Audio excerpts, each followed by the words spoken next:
After the Sabbath, at dawn on the first day of the week, Mary Magdalene and the other Mary went to look at the tomb. There was a violent earthquake, for an angel of the Lord came down from heaven, and going to the tomb, rolled back the stone and sat on it. His appearance was like lightning, and his clothes were white as snow. The guards were so afraid of him that they shook and became like dead men. The angel said to the women, "Do not be afraid, for I know that you are looking for Jesus, who was crucified. He is not here. He has risen, just as he said. Come and see the place where he lay. Then go quickly and tell his disciples, he has risen from the dead and is going ahead of you into Galilee. There you will see him. Now I have told you." So the women hurried away from the tomb, afraid yet filled with joy, and ran to tell his disciples. Suddenly Jesus met them. "Greetings," he said. They came to him, clasped his feet, and worshipped him. And then Jesus said to them, "Do not be afraid. Go and tell my brothers to go to Galilee. There they will see me." While the women were on their way, some of the guards went into the city and reported to the chief priests everything that had happened. When the chief priests had met with the elders and devised a plan, they gave the soldiers a large sum of money, telling them, "You are to say, his disciples came during the night and stole him away while we were asleep.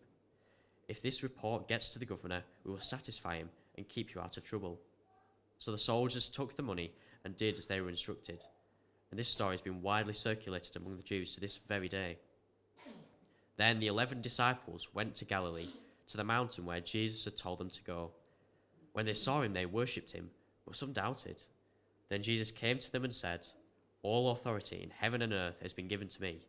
Therefore go and make disciples of all nations, baptizing them in the name of the Father and of the Son and of the Holy Spirit, and teaching them to obey everything I have commanded you. Surely I am with you always, to the very end of the age." So Paul will come and bring those words to us in a few moments, but first we're going to sing our next hymn, which is "Born by the Holy Spirit's Breath." So please stand with me and sing.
Well, good morning. It's lovely to see you this morning. It's great to have visitors with us. My name is Paul. If you don't know, I'm the pastor of the church here, and we're coming back to look at Matthew 28 this morning.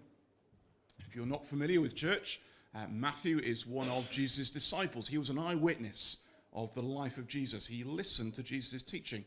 He watched Jesus' life unfold, and then he wrote it and recorded it in his gospel. And we've been tracking through this on Sunday mornings for quite some time, and we're coming this morning to the report of the guards after the resurrection. And what I'm going to do briefly now is just get us back into the details of what happened, and then we'll sing, and then we'll come and think about what we can learn from this. Now, we haven't been in the passage for a couple of weeks because I've been away, so let's just remind ourselves what's been going on. The Jewish leaders were desperate for the rumor that Jesus had said he would die and rise again not to come true. And they'd gone to Pilate and they'd said, we want the tomb secured. We want to make sure there's no way the disciples can spread a rumor that Jesus has come back to life when he hasn't. We want to make sure there's no way this can get out. And so they'd persuaded Pilate to post a guard and seal the tomb to make sure there was no possibility of that happening. But as we read, there was an earthquake early in the morning and an angel descended and the guards were totally overcome. They fell like dead men. So that when the women came to the tomb, the stone was rolled open. We're not entirely sure whether they saw the guards on the floor or not, but they met the angel. And the angel said to them, you're looking for Jesus, don't be afraid. He has risen, just as he said. He said he was going to die and rise again on the third day, and that's exactly what has happened. The angel said, come and see the place where he lay. Come and see the evidence. Come and check the tomb. Come and see the body's not here. And then he said, look, go and quickly tell his disciples that Jesus has risen. And he's going to go ahead of you, and you're going to see him in Galilee. So get on up to Galilee to meet him. Sorry, I'm getting messages on my phone here, which has decided it's going to work. We're okay. And so the women had gone off with this incredible news to tell the disciples that Jesus was risen.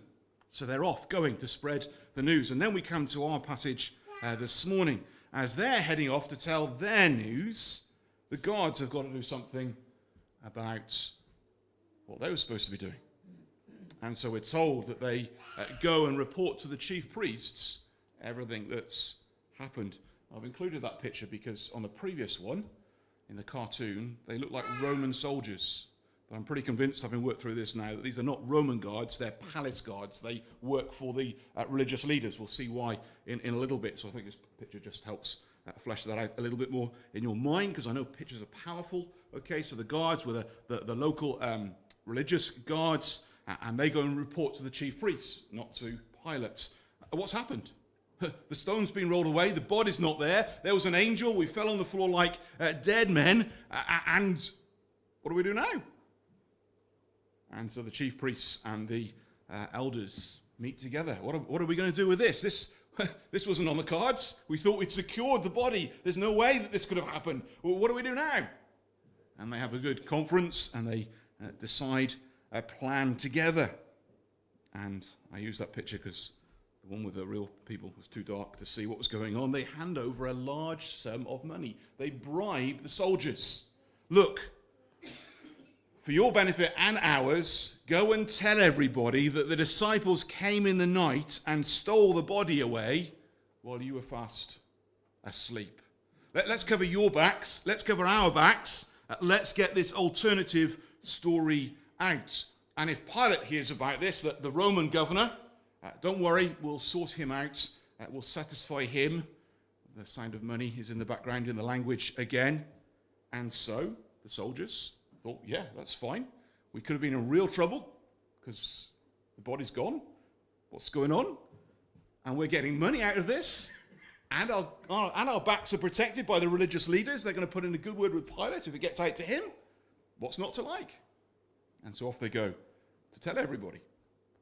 This very story, which Matthew says is widely circulated amongst the Jews to this very day, that the disciples came while the guards were asleep and stole the body. So we'll have a think about what we can learn from this after we've sung our next song. Our next song is one that we've been learning to particularly help the children, but most of the families are away because it's Bank Holiday weekend. So just for Jacob and Peter's sake, we're going to sing this, and we're going to do the actions enthusiastically as well, because they're all watching you from behind, okay? And don't worry, I'm the one up the front on the camera making a fool of myself, so it's okay. I was just thinking about this, actually. The actions we've been taught by Jill Fielder are actually kind of British Sign Language actions. So if you end up on a train or in a public place with someone who is hard of hearing, you might not be able to say much to them. You can apologize, you don't know many signs, but you can tell them this song and pass on the news, okay? So learn the actions, okay? God is a holy God, okay? That's a sign for friends. We can't be friends, okay? Because of our sin. Sin. Thank you, Ruth. My mind's gone blank then. Sin. All the bad stuff in our lives. Good. Okay, God is a holy God. We can't be friends because of our sin. Jesus died to wash us clean when we put our trust in him. God opens his arms and welcomes us in. Okay? Now, just to confuse you even more, it's in an echo. So this side is going to start. This side is going to be the echo. We'll remain seated while we sing. And it goes through twice on the repeat. This side will start and this side will echo. And if we get to the end altogether, it will be quite remarkable. But it is a wonderful song expressing simply the core truths of the Christian faith. So let's sing together.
Side. Not so sure on this side, but there we go. Great truths. Right, let's come back to Matthew 28 and have a look at this incident with the guards and see what we can learn from this. And let's just pause for a moment and think about what we're dealing with here. We are dealing with the most remarkable, wonderful, incredible news. Christ is risen from the dead just as he said. That's what's at stake here. Christ is risen from the dead just as he said. Now just think about that for a moment before we go any further. Jesus said, I am going to be put to death by the religious leaders and I'm going to rise again on the third day. And he'd been saying that for weeks and weeks and months. And lo and behold, he is arrested. He is put to death. Now you could control that bit reasonably, couldn't you? A normal person, you could arrange for yourself to you could really annoy the leaders and get put to death. But then on the third day, he rose again. You can't control that. That is unique. No one else can do that. Suddenly, the life and story of Jesus is onto a whole different level. If this is true, this is utterly remarkable. Jesus said, I'm going to die and rise again, and he has. Now, if that's true, here's someone who's got the answer to death. That's good news. But then, if he's got the answer to death and he's risen again, surely everything he says we ought to take note of. And what else does he say? He says the reason for death is because of our rebellion against God. We're all lost, groping around in this world trying to find our way, making it up as we go, experiencing so much hurt and pain. And yet, that God who we've rebelled against sent his son to be the rescuer. He came to rescue us from our alienation, from the mess we've made. So not only is he remarkable in that he said he could die and he would die and rise again, and he did. It's not just a party trick. It's our rescue. It's our hope. And the message he's come is that we're all heading to death. That's our destiny. That's actually what we deserve because of our rebellion against God. But he's come to rescue us. And because he rose from the dead, we can have hope of life beyond death. This is what's at stake. This is utterly remarkable. So, let's look at the story as we think about what's going on. The guards report. And the first thing I want you to notice from verse 11 is that there are rival reporters. Matthew sets up the story with the women running away from the tomb to go and tell the disciples. And actually, as they go, they meet the risen Jesus. And he reaffirms what the angel has said. I have risen, it's me. Go and tell the disciples, they're going to meet me as well. And so they're heading off. And at the same time that they're heading off with that news, we've got the guards going into the city to report to the chief priests. And it's not so easy in the English, but in the original Greek, it's the same word for the tell or the report. It's repeated in verses 8, 10, and 11. The idea is we've got two sets of reports going out, the women and their message, and the guards and their message. And in essence, they're reporting the same things. They've jointly witnessed and experienced something quite remarkable. Now, we don't know that the guards saw the angel or heard the angel's words to the women, but they've both experienced the glory of God in the presence of the angel. Presumably the guards have experienced the earthquake, whether the women have or not, we're not entirely sure. Both have seen the rolled stone away. Both know the tomb is empty. But they've experienced the same thing, and yet they've got two different messages. You've got the women running with this message of hope. Jesus is alive. Disciples who, we didn't believe this. We couldn't see it being possibly true. We were also despondent and depressed that Jesus has died. He's alive, and he's going to meet us again. There's a message of hope and victory. You can see them running. Can you imagine the guards? I'm not sure they were probably running. I suspect they were going pretty slowly as they go to report this message of confusion and failure. We were there to stop the body going, and it's gone. What's going to happen now? Are we going to be in trouble? We've let down our employers, our masters. There could be serious consequences to this. How on earth are we going to tell them that an angel appeared in an earthquake, and then we were collapsed like dead men, and now the body's gone? How do you explain that? You can imagine them trying to work out what they're going to tell. But right from the resurrection itself, we've got these two groups of reporters going out, two sets of messengers, one with a message of hope, one with a message of confusion and failure, one rushing to tell good news, the other worried about what the consequences of what they're going to say are going to be. Folks, it's still the same today. There are rival messages going out about the resurrection of Jesus. It hasn't stopped. There are different narratives about what actually happened, different interpretations of this event. There's a sense in which that news is not neutral. It's perpetuated by different sides. We're going to have a think about the Great Commission next week and the responsibility that Christians have to proclaim this message. But here are these rival reports going out from totally different perspectives as they spread the message of the resurrection. And it does just make us need to sit up and think for a moment in all these things, all these claims of truth, in all the outlooks and views of the world. What messages are we imbibing? What are we spreading? You see, it's never neutral. Many of us will have grown up in a culture where the supernatural is not possible. It's not real. It's not scientifically provable. It's not testable. We don't believe in God, and therefore these things can't be true. We've already got those presuppositions, and so we filter stories through those lenses, and we'll perpetuate those stories in that way. Maybe some of us have been brought up in a Christian circles, and we've been taught these stories, and we presume they're true. and we just perpetuate them because we've been brought up with them. But actually this invites us in and to look at the evidence and say, it's not about my presuppositions or what I've been brought up with. Let's come and look at this. Let's test it out. Let's check it. What story is true as these different reports go out? It's what makes the Bible unique amongst all religious books. People will say, oh, well, there's different religious books. How can you know everybody thinks their book is true?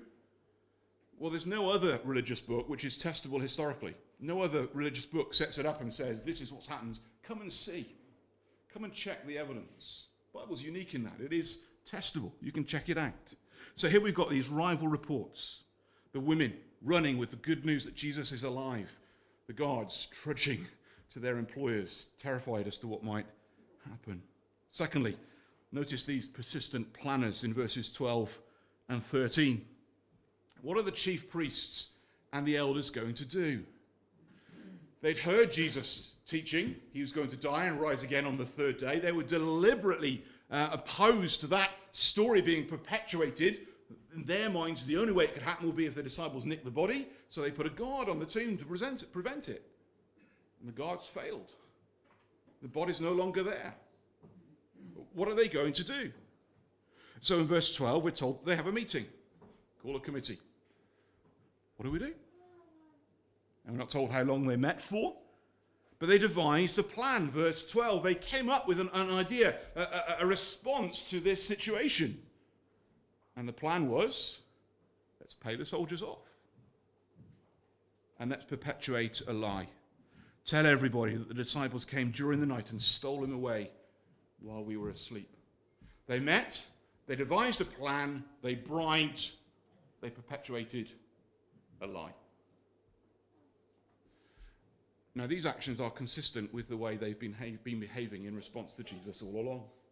Back in chapter 26, they'd paid Judas money to betray Jesus. These are guys who are happy to use their wealth to perpetuate their power and to suppress anything else. And they're willing to lie, and frankly, it's not a good lie. The guards were asleep. How do they know that the disciples stole the body? And if someone had woken up and seen it was the disciples, why didn't they report it? Why didn't they stop them? They're armed guards, for goodness sake. And actually, the disciples were so frightened when Jesus was arrested, they'd all done a runner. They were hiding in locked rooms. There's no way that they had the courage to come and plan a rescue operation to free the body from the tomb. It's not a great lie. But it's their plan, it's their persistent plan to suppress the truth about Jesus, to oppose the reality and the truth of the story of Jesus. Now, this is just such a sad response. The guards have come and told them everything that has happened. They've told them of the earthquake. They've told them of the angelic appearance. Surely, the report of supernatural intervention to the religious leaders of the day should have made them stop and think. Surely to the people who taught the stories of God from the Old Testament and were responsible for the people's worship of the living God should have sat up and taken notice when the guards talk of an angel coming. And yet they meet and they plan to suppress this truth. Why? Why do they persistently plan like this? And actually, as you work through Matthew's gospel, they've been doing it all along. Back in chapter 12, verses 13 and 14, they've been unhappy with Jesus' teaching about the Sabbath day. They've got all their own rules that they've made up. And Jesus is blowing those out of the water as he teaches them the truth from God's word. And they're having a go at him. And so they set Jesus up. And he's in the synagogue on the Sabbath day, and a man comes, and his hand is all withered. It's ruined. It's useless. And everyone's watching.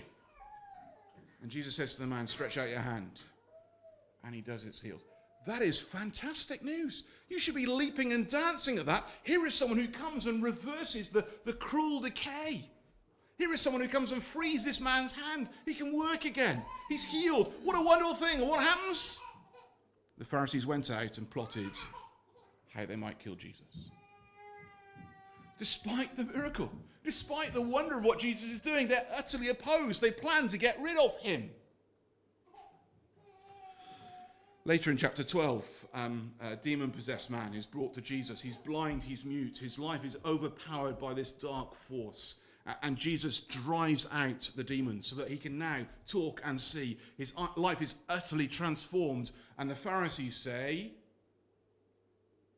he does this by the parasatan. They can't disprove what's just happened. Everyone's seen it. They've seen it. They can see the evidence. But they put a spin on it. Oh, he's only able to do this by the power of the devil. Jesus goes on to say, really? Really? Is the devil likely to cast his own demons out? Does that make any sense? But they're so locked into this, they will not have Jesus to be the truth. Matthew 22, verse 15, the Pharisees went out and laid plans to trap him in his words as they're listening to his teaching, which is utterly wonderful and is exposing their hearts and the way that they are leading the people so badly. Their response is not, man, we ought to change. It's, we're going to get him. We're going to get him. Beginning of Matthew 27, verse 1, early in the morning, all the chief priests and the elders of the people made their plans how to have Jesus executed. So it's been building all along. Every time Jesus does anything good, they put a spin on it. Every time the crowd are more amazed with Jesus, the more jealous they are, the more they want to oppose this teaching about Jesus. And now they've been told, he's risen. He's burst out of the tomb. God sent an angel. And it doesn't change them at all. Actually, in Luke chapter 16, verse 31, Jesus says, neither will they be convinced if someone should rise from the dead. And they weren't. Tragically, just in Matthew 27, verse 42, they'd yelled at Jesus on the cross, come down from the cross and we'll believe in you. Do you know what? If Jesus had come down, they wouldn't. They were absolutely determined to resist Jesus' authority and message. They would not believe in him. And so they plan. They plan to suppress the truth about the resurrection of Jesus and to bribe the soldiers and to get a different story out. How could they be so blind? Jesus said, you are blind, guide to the people. You will not see. They had a vested interest in this alternative message. They didn't want their power robbed. They didn't want Jesus in authority. They wanted to be the ones who told people what to do. They didn't want people following Jesus. They wanted people following them. They didn't want to have to give up anything to follow Jesus. They had a vested interest. When you read through Matthew's gospel, it's just so tragic. It's so horrible. It's so stark. How could they be like this? And yet, sadly, it's the truth for our world today. By nature, we will not see the truth. 2 Corinthians 4 verse 4, Paul writes, the God of this age has blinded the minds of unbelievers so that they cannot see the light of the gospel that displays the glory of Christ, who is the image of God. We cannot see, we will not see, we don't want to see the truth because it has implications for our lives. It means that God is in charge, not us. It means I've got to go God's ways, not my ways. We don't want to believe the truth. Paul in Romans 1 verse 18 says, the wrath of God is being revealed from heaven against all the godlessness and wickedness of people. It's clear in all that's going on in our world that God is against our rebellion. And what do we do with it? We suppress the truth by our wickedness. We don't want to believe that there is a God. We don't want to believe that God's in control. We want to suppress that. I want to be in control. I want to decide what I do. And we're suppressing that truth. Trying to push it under, trying to bury it, trying to hide it, just like the religious leaders. I've read the Bible with lots of people over the years, and so many have said to me, why didn't Jesus make it clearer? Why didn't he just appear and show himself, and then I'll believe? And I've had to tell them time and time again, come and read the Gospels again. Jesus was here. He did appear. He did the miracles. And people didn't believe. People would not believe what was in front of their eyes. They would not accept the truth of what they were seeing because they didn't want to. The good news about Jesus is this. As you read through Matthew's gospel, the one thing he does time and time again is open the eyes of the blind. Helps people to see the truth. Takes the filters off.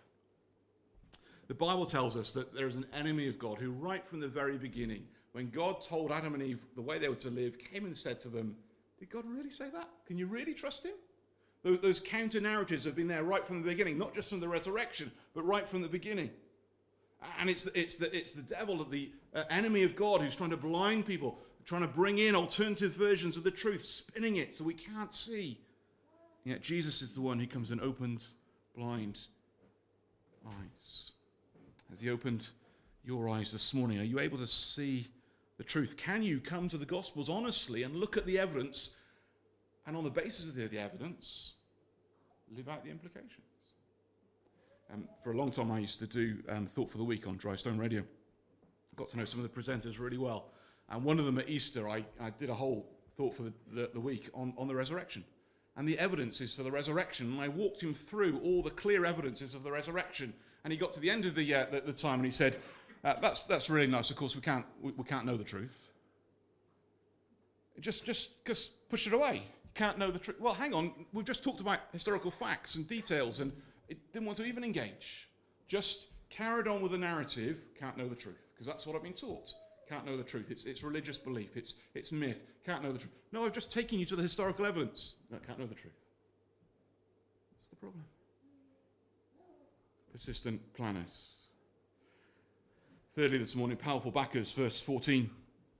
These religious leaders who have got the religious life of the land sewn up, who've got all the influence, say to the soldiers in verse 14, if this report that you fell asleep and the disciples nicked the body gets back to the governor, we'll satisfy him and keep you out of trouble. The words satisfy him have the ring of money in them.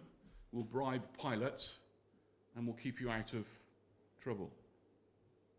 I think this is the clincher for why they're palace guards rather than Roman guards. If they were Roman guards, they reported directly to Pilate, and he would have heard. There's a maybe he might hear here. So I think they were sent by the religious leaders, but with Pilate's permission. And so actually, the religious leaders are saying, we'll buy off Pilate so he supports your story, so he backs you. Can you see what's going on here? All the secular powers of the day, the religious powers, the ultimate authority are all going to back this lie because of the money that's being spent. This is going right to the top. The whole establishment will back the lie that when the soldiers were asleep, the disciples nicked the body because of the persistent plans of the religious leaders and because they got the money to buy off the governor. All the official channels then are against the message of Jesus' resurrection, that the power of the state is backing the alternative view. The machine is against the truth. And as you think about this, soldiers telling what happened, religious leaders backing them up, Pilate paid off to back them up, think about all of those as the witnesses to this alternative story. Who's telling the truth about Jesus?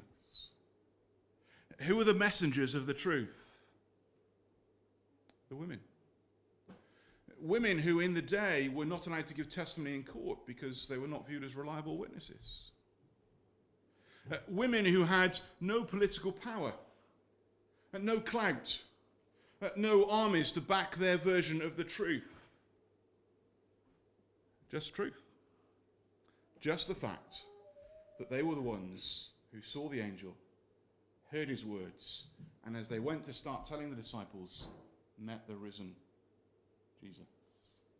With all the powerful backers to the lie, there's no power on the side of truth, apart from the reality of the truth itself. It's just worth bearing that in mind. Throughout history, actually, for the majority of history and the majority of our world, this has been true. Christianity has been a minority group, a weak group, an unimpressive group, without the power of the machine, and yet it's grown consistently because it's true. Actually, when Christianity has been its weakest is when it's got into bed with power, and it's been watered down and weakened, and all the manipulation and the greed and everything else that goes with the power that's messed the message up. Where is Christianity growing quickest today? Where it's the poor and the marginalized who are speaking the truth about the change that Jesus brings. The truth will out despite the powerful backers. And so Matthew in verse 15 then says, these are enduring lies. The soldiers took the money and did as they were instructed. And this story is widely has been widely circulated among the Jews to this very day. Now, when was Matthew writing to this very day? Well, Matthew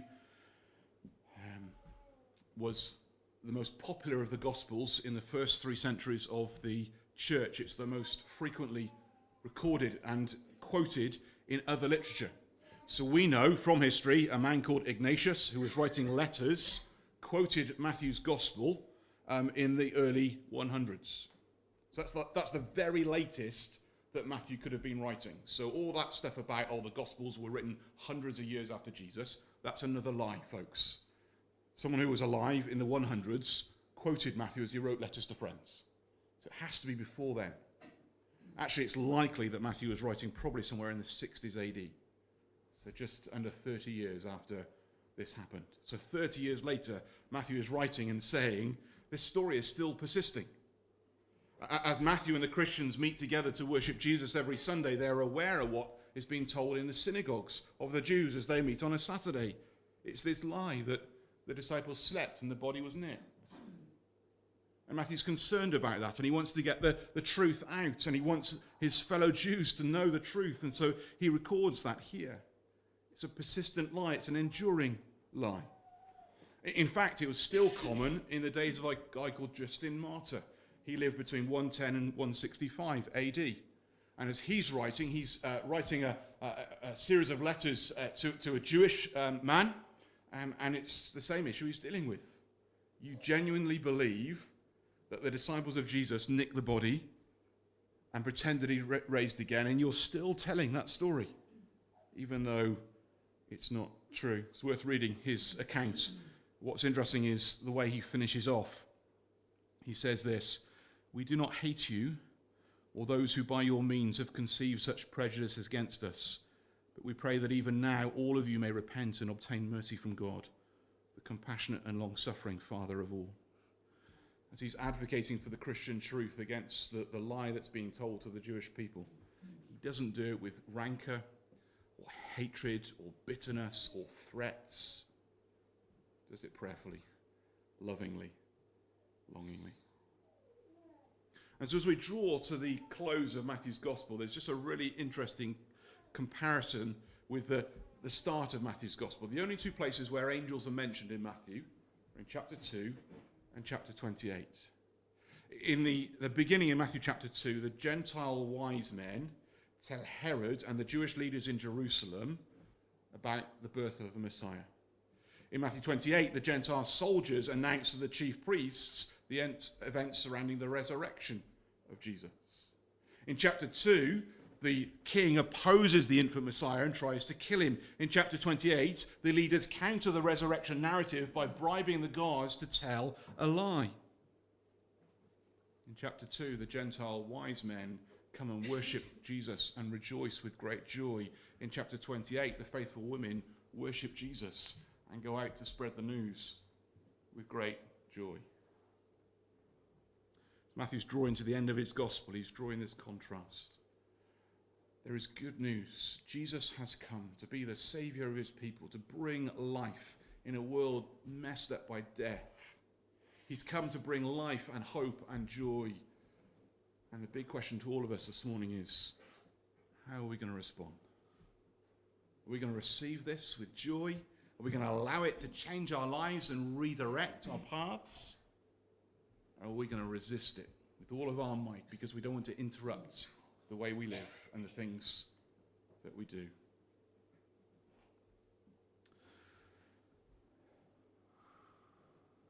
Let me just finish with this illustration. I quoted Paul earlier about our desire to suppress the truth, to bury it, to hide it. The Gospel of Matthew should warn us that all attempts to do that are futile. The religious leaders tried to seal the tomb and guard it so the body couldn't come out, and Jesus rose again. They couldn't stop it. Folks, trying to suppress the truth of the Bible, trying to suppress the truth about Jesus is like trying to hold a beach ball under the water in the sea. Have you ever played that game? I used to do it quite often with the girls in the swimming pool. I'd get a ball and I'd just put it under my legs and hide it, and they'd be waiting and waiting, and they'd just release it, and it would bounce up over there or scoot up over there. You can't keep it under. It's got to come up.